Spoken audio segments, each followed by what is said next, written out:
উদ্যোগে ৫৫তম বার্ষিক ওয়াজ ও দোয়া মাহফিলে মাগরিব থেকে এই পর্যন্ত ওলামায়ে কেরামের মুখ থেকে আপনারা মূল্যবান নসিহত শুনেছেন। নসিহত শোনার অর্থ হলো যে আমরা দিলের কাজ শুনি না, যখন আমাদের আমলের মধ্যে পরিবর্তন আসে না। মসজিদের মধ্যে আলোচনা করেন ওলামায়ে কেরাম, কিন্তু আমরা মনের যে দিলের কাজ শোনার দরকার সেই দিলের কাজ শুনি না। যখন আমরা ওলামায়ে কেরাম যা বলে তা আমরা স্মরণ রাখতে পারি না, আমলও করতে পারি না।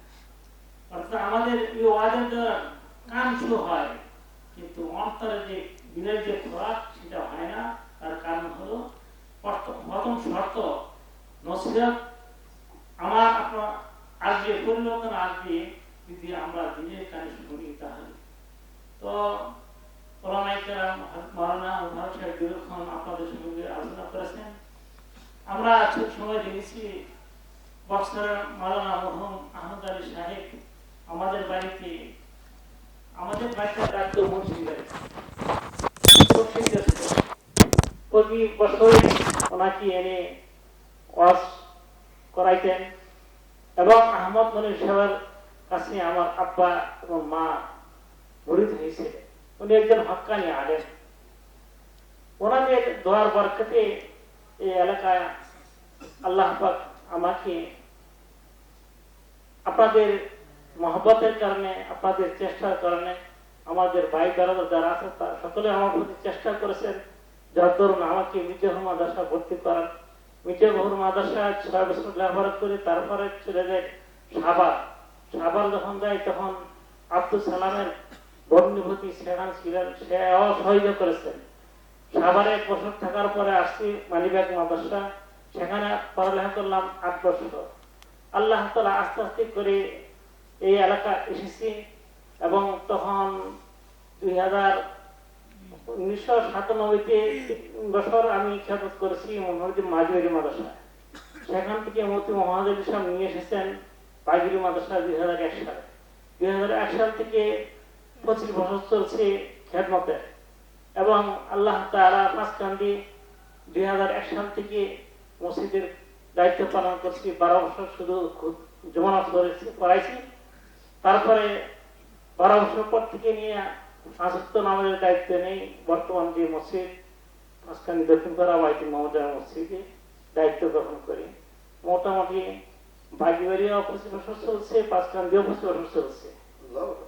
আর এই মসজিদের দাতা যারা ছিলেন তাদের কথা স্মরণ করতে হয়। আমার নাম এবং আমার স্বাস্থ্য ভাই আব্দুল মোতালিবের নাম দলিলের মধ্যে রয়েছে। তার মধ্যে 4 জন ছিলেন, 2 জন আগে ইন্তেকাল করেছেন মরহুম আব্দুল সুবহান, আর কিছুদিন আগে মারা গেছেন সুলতান উদ্দিন, মরহুম সুলতান উদ্দিন শাহজাহানের পিতা। 2 জন চলে গেছে আর 2 জন বাকি আল্লাহ তাআলা আমাদেরকে হায়াত দান করেছেন। তো এখানে আমি দেখতেছি যে এখন মুরব্বি আর আমনা হয়ে গেছে, মুরব্বি কেউ নাই। মনে হয় আমার ভাই এখন আছে হাইস মুন্সি, সে ঘরে বের হচ্ছে। তিনি ছিলেন সামাজিক, তিনি যখন রাস্তা চলাচল করতেন মানুষের সাথে হাসি উজ্জ্বল এবং মানুষের সাথে ভালো ব্যবহার করছেন, সালাম দিয়েছেন। আজকে সেই ভাইটা আছে ঘরের ভিতরে দুঃখে সুখে দিন কাটাচ্ছেন। তো আমার ভাইয়ের জন্য আপনারা দোয়া করবেন, কেন আল্লাহ তাআলা ওনাকে পরীক্ষা করেছেন আমাদের জানা নেই।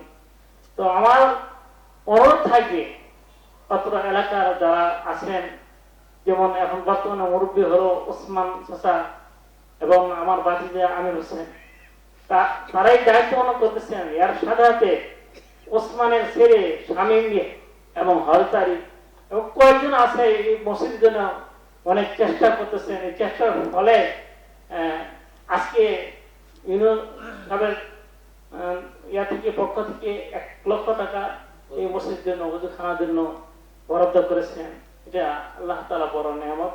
আল্লাহ তাআলা কার দ্বারা কি নেক আমল করার জানি। আল্লাহ তাআলা বলেন ইন্নামা ইয়ামুরু মাসাজিদাল্লাহ মান আমানা বিল্লাহি ওয়াল ইয়াউমিল আখির। নিশ্চয় মসজিদের যারা আবাদ করে তারা এবং যারা ঈমান এনেছে এবং আখিরাতকে বিশ্বাস করেছে তাদের সম্পর্কে আল্লাহ তাআলা বলেন তারা হলো মুমিন, তারা হলো মুমিন। এই মুমিন যারা হবে তাদের মৃত্যুর সাথে তাদের ঠিকানা হবে জান্নাত। বলেন সুবহানাল্লাহ, সুবহানাল্লাহ। তাই আমরা মসজিদের সাথে কি করবো?